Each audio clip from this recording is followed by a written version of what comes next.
wouldn't want us getting money, being very successful at real estate investment or development like Donald Trump, is because that money then becomes heebie-jeebie. Is heebie-jeebie as we are. In fact, in the professional community, there's some things you can't ever say this is discrimination or something like that, or when it's amongst employers, but you go into the world and you realize that okay, this is money we have to take away from someone. We can't let this person buy. They say cash flow, right? So you talk about principles of corporate finance. Well, if you're going to have money, you have to buy into cash flow somehow, or have control of deals to where you can put yourself. First you're managing it, and then later on, after doing a good job, they'll let you put yourself as owner of 50% of it, or something like that, and whatever it takes to get the cash flows. You're chasing cash flows. And definitely, real estate income is a very, very good source of it. In fact, I think it's a lot better than the way Warren Buffett does it, like I talk about, because Warren Buffett's going to lease from us if we own the shopping mall, but they don't want us owning the shopping mall, because that money, that cash flow, and the shopping mall itself, you could say by extension, becomes as heebie-jeebie as we are. Even though that money helps us to do things and frees up time for us to basically be idle rich, to where we can spend our time focusing on improving parts of our performance in everyday life, much like athletes, getting good at having a good time. And there's little things to practice, and being very good at conversation and socializing. And the term socialite comes to mind. I self-identified as a third generation socialite. I was always imagining myself just being on these sales floor life places, like you see Donald Trump in a suit talking to this famous guy, and this famous guy is always at these parties. And early on, he'd even be wearing tuxedos with Ivana around these. It looked like $5,000 plate stuff. He's actually pretty good at the parties, so I'm told. And he tells stories even at a lot of the university, speeches that he gives. He talks about people that he met that were down on their luck, but they were always at the party. Even people that were down on their luck got to be at the party. I'm not at the party.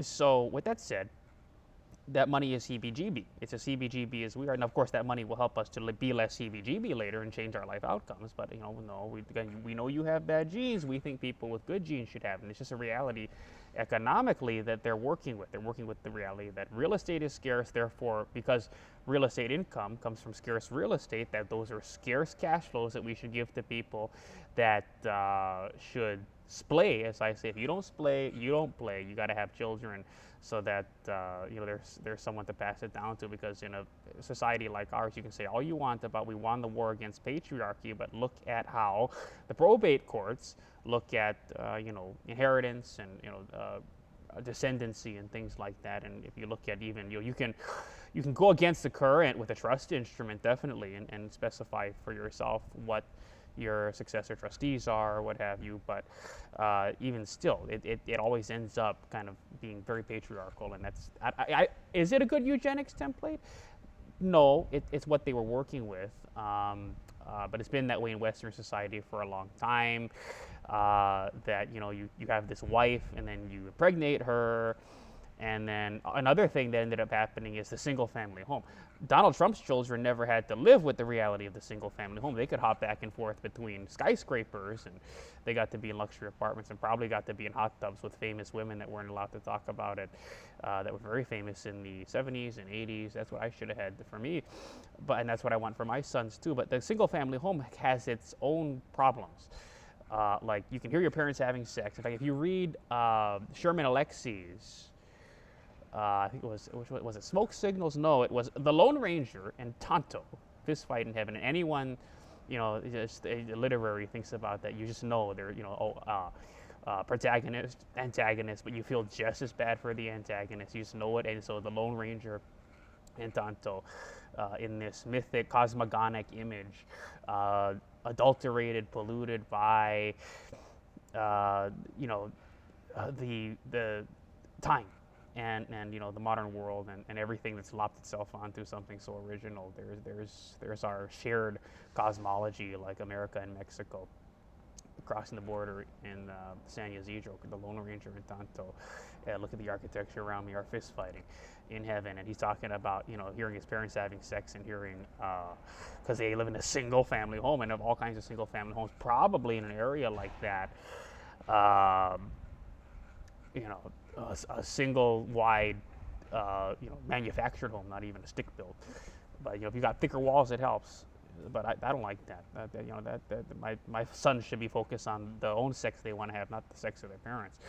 It's almost weird. Anyway, but just I read, Lone Ranger and Tonto Fist Fight in Heaven. Jimi Hendrix.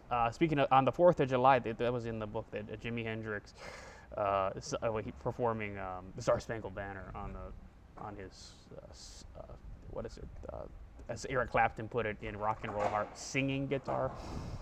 That unique Jimi Hendrix sound. But if we get that money, it's heebie-jeebie for that reason. So that's why we have to desensitize people to our bad genes by just being spastic in public. And one of the things that makes it very heebie-jeebie is that where even though we talk about things very lofty, like anti-patriarchy, as it turns out that the Democrat Party is the worst at it, or they're the best at it, or they're the worst at it, which is underground eugenics kind of stuff, where it does work that way. It's just that this is the esoteric reality in our, racially integral, in our IQ integral, in our talent integral community. But when there's divergent people, which is most people, we're going to present them an exoteric picture of how it is, and so they can have, and yes, I am saying that people that promote LGBT plus, in a lot of times, well, that's not what they're doing. Looking at Drew Offwalla also, I have a theory that she has a secret child, but even if she doesn't, then she really isn't procreating, and we'll see. But okay, well, that she's not doing LGBT plus, she's doing straight. Okay, but it's just one example. There's probably even worse examples of people that, okay, well, this is for the other people. This is for the people to get the pork. They can eat the pork. This is for the Gentile of it because they're not eugenic like we are, so they can do gay. But of course, that in our society, that means you go eat the pork with them, and you don't get a home with high ceilings. And that's one potential thing. But it's a lot of things. And the most important thing to think about here is the way it works is, there's called code switching. There's really backhanded ways of just telling someone you stink, like not hiring them, like not marrying them. But they support that kind of discrimination. And they like to align with things like neurodiversity. They like to align with things like LGBT plus in order to cover up that they're the very people that believe in that kind of racial integrity, that believe in that kind of a neuro integrity that way, everybody's high IQ, that believe in that. And so to cover that up, they align with these, social causes, social justice causes in order to be able to, with their money, distance people like me that are spastic from their community. So we have to, don't let them desensitize our daughters. They shouldn't know. They see that, they should innately get a reaction. That's not someone that should impregnate me. Keep the legs shut. And then, because they align with these social causes, you can never say about them, and they publicly align with these causes. That's a lot of people. And yes, if you give me that money, which I'm saying that society owes it to me, to be that person, because people shouldn't be able to tell me you stink that way. And that's how it can be done humanely. That's how that humanity can be added to the situation by me being a rich person, is that women aren't going to be able to say at this elite level, you stink and you're distance from me. Instead, they're going to have to smell my stink and be my smell consultants, and they're given a logo. They can be very versatile people. They can be doing, other kinds of secretarial work for other people. But yes, it's going to slow down productivity in the economy. It's because if someone's spending an hour trying to think out, it shouldn't take them that long if they're doing it for a lot of people too. If that's the whole point of me liking elite women, is that, as they move quickly, they think quickly, and so within minutes they should be able to do the fluid intelligence I don't have. Okay, AI could do it, but it won't do it. Maybe I'm not prompting it right. Someone needs to teach me to prompt AI better. That could be it. But that's the thing with AI, is that it should serve as because yes, it's in lieu of fluid intelligence. Normal people don't need to go into a computer and ask it a question. Their heads automatically assemble the pieces. So that's what it's fluid. AI it should be fluid intelligence. But if it gets dangerous enough to where you're asking the right questions, it's going to completely disable you and say something like you're an anti-Semite or present you misinformation 100% of the time. 100% of the time, that right there, anti-Semite. So because I have money and people are chasing money and it has a eugenic function now, these women would be vying to smell between my legs and even wash between my legs for me.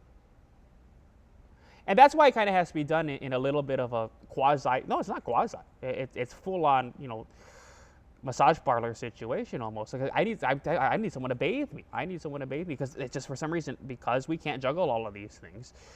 I start to smell a little bad. I need to be brought to a place to sit in a jacuzzi or a hot tub with a woman with a wine poured, elite woman that was athletic, that has high stature in society, and have her scrub between my legs in a jacuzzi, because it just doesn't come together. I'm not coordinated very well. So you find a woman to marry you, and even if you're married to someone, you bring in 5 other women that you can go to get bathed by that way.